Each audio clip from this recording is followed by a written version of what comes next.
Nipper Pat Daly, great fighter at 15, 16 and 17. He was boxing 15-round fights with men. He fought champions and beat champions, which was remarkable. This channel has already explored a lot of boxing history, but today's story uncovers another layer, deeper than before. Not just before modern boxing safety rules and time limits, but before even age limits. A time where in boxing, a child might step into the ring and be counted a professional. It's a period in history where the streets of London were filled with the impoverished working class who fed the sport of boxing, which at the time was about as much as a spectacle as it was about any kind of skill. New players, download Raid Shadow Legends now with our link below or the QR code to unlock Ultimate Death Knight or one of 5 legendary champions, plus 2 epic bonuses. And in that brutal era, a true marvel of boxing emerged, a story unlike any other. The tale of Nipper Pat Daly.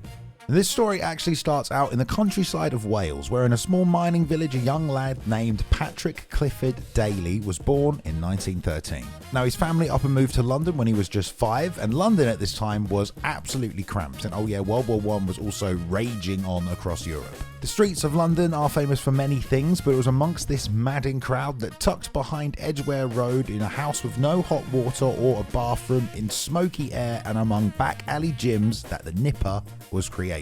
If you like the action inside the ring, you'll love today's sponsor, a game available on iOS, Android, and PC. Put down the gloves and pick up this free-to-play game that's jam-packed with content, multiple modes from PvP to PvE, and tons of characters to suit any playstyle. That's right, we're talking Raid Shadow Legends. And if you stay to the end, you can get an exclusive bonus that you don't want to miss. The Ultimate Death Knight is back. The ultimate one, not that the regular Death Knight. And new players can get this powerful ally for free using the promo code UDKING. He tanks all team damage, heals himself, protects and fixes up your squad, and shuts down legendaries. He's like a Raid Shadow Legends Swiss Army knife. I really like Raid's character designs and tinkering to make the perfect team. Plus, I'm usually a single player guy, but the vibrant community has truly pulled me in. And whether I'm on the train or sitting at my PC, I can pick up right where I left off. If you haven't played Raid Shadow Legends, don't wait!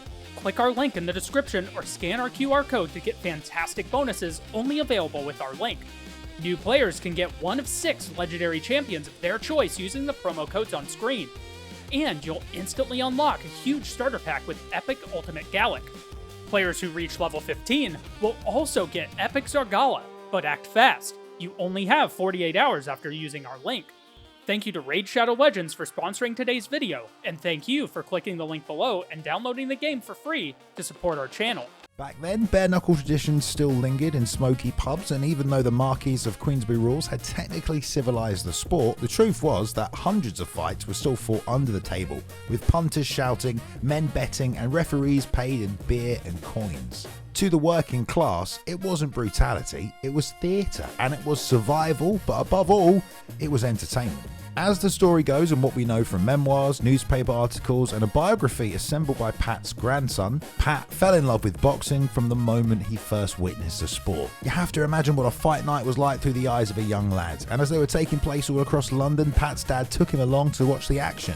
His dad thought it was a good idea then to take him to a gym run by a guy called Professor Andrew Newton, a champion from as far back as 1888, nicknamed that for supposedly his understanding of footwork and timing, and his gym was apparently part circus, part schoolhouse, training dock workers as well as prize fighters. Now these gyms were again nothing like the facilities today. You're talking sawdust floors, gaslit dark rooms, but still the science of boxing. And as the story goes, the professor watched Pat take a few lessons and spar and was incredibly impressed by how gifted this boy was. Soon enough, apparently he took him on and ended up solely dedicating almost all his time training Pat.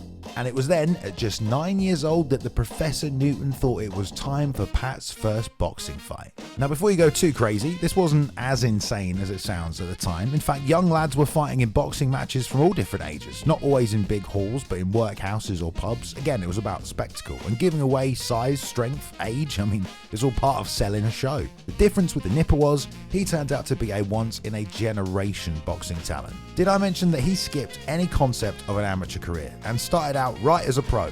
and in his first 2 years of boxing, he went undefeated, fighting all over London in different town halls and manors. Now, all these fights were happening in the early 1920s, so there isn't footage, just a legend of what happened next as he went from place to place, a child in these spectacles, giving up size and experience and winning in different neighbourhoods all across London. Some of the halls where he fought, like the old Premier Land in Whitechapel or the Vale Hall in Kilburn, they still stand today in one form or another. But a century ago, they echoed with the cheers for the little lad from Marylebone who was beating men twice his size.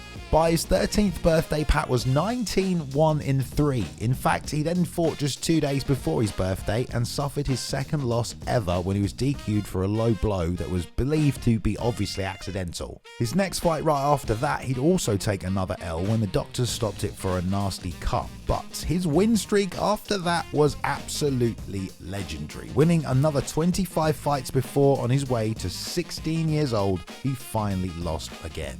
By then though, he was being billed as the Marylebone Wonderboy, a true phenom of the boxing world and a kid that had been knocking out grown men since before he was a teenager. In his later fights as he got older, it's been recorded he went on to beat some of the finest legit flyweights in Europe, including future British, Italian and German champions. But while all this was happening, he was also told that he was too young to be allowed to fight for any proper world titles himself. Pat may have started out as a spectacle on the streets of London, but his love and skills in boxing had carried him to the very top of the sport, with insane amounts of experience that he gathered in the process. Champions from all across Europe travelled to London to meet him, and he sent them home packing. And it was these kind of wins that got him global recognition at just the age of 16. He was a terror in London, and the Ring magazine ranked him inside the top 10 in 1929. But unfortunately, being so young finally started to catch up with him. Having got all this attention, he was spared no favours in his future matchups. That and the sheer amount of fights he had also started to catch up. In 1928, he'd fought in over 25 bouts, and then the following year another 33. That's at least every 2 weeks, and he was going in there against grown men. The following year, in April 1930, he went up against the British champion Seaman Tommy Watson, and according to the reports, he absolutely battered the young Pat and brutally stopped him. It left him crippled, unable to walk for weeks, and what's even worse, he was then betrayed by the very man who'd gotten him into the sport. As recorded by his grandson, he says that the Professor Newton entered Pat into another fight before he was really ready or had fully recovered, suggesting it was because of the lack of regular income all those weekly fights had been generating. Apparently from the very start though, the Professor had been ruthlessly exploiting Pat. His dad had still had to pay 30 shillings for all the training, and then all the purse money up until Pat was 14 had just gone to the Professor. When asked if he was fighting Pat too much, he'd responded, "Resting boxers makes them rusty." And so, before he had truly recovered from the Watson loss, Pat went back in against a lower level opponent, but was once again stopped in a fight that most people thought he should have won. Now this led to him splitting from the Professor once and all, but apparently after even more time off, when he came back, he was just a shadow of his former self. And it's something we've seen before in combat sports and boxing. Fighters like Riddick Bowe, Rory McDonald or Meldrick Taylor, sometimes one bad beating can take years off of a fighter. Or even young phenoms like Sage Northcutt. One bad loss and we never see them return to the same form. But for the Nipper, all this happened by the time he was just 17 years old. But already had had a staggering 120 fights. He called it quits just 2 weeks before his 18th birthday, which usually for most people marks the start of when you would even think about beginning a pro career. Pat instead went from spectacle to local legend to ranked inside the world top 10. Not bad for a kid from the streets of London who fell in love with the sport ringside with his dad.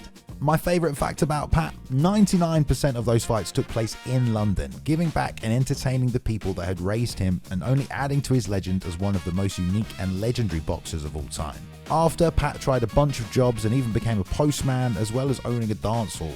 Sadly though, towards the end of his life, he suffered with Alzheimer's and even stated that if he could do it all again, he wouldn't even have started boxing seriously until he was 18. He said in those days, he looked like a matchstick, and if he'd been allowed to grow naturally, he would have fought a lot heavier. Still, like many of us though, he admitted he loved fighting, until the very end, passing away in 1988 at age 75. Having gotten to watch so many great years of the sport in the process, and so many other legends who followed after him, and after the crowds that once roared his name across London.